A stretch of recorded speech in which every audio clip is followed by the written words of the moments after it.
Alright, here's a very quick little update to the Fosterville Road we're crossing here in near Buckle, Tennessee.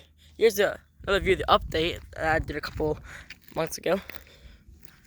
Yield sign 349, 356B, crossbuck. But, just like on the SNA North Sub, as you can see, this cross now has a line through it. So I don't know what this is.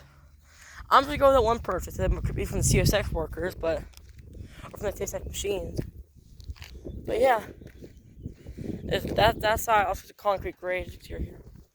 If I get over on this side, goes all the way, cuts all the way through here.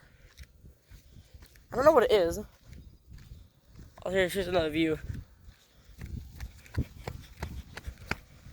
This side right here. Here's this crossbuck. Yellow time, more information, crossbuck.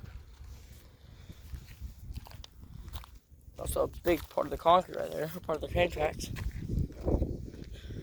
But yeah, we're just gonna do a little train hunting. We're gonna make it to Murfreesboro.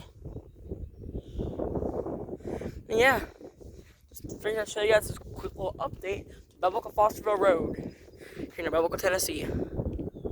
Peace.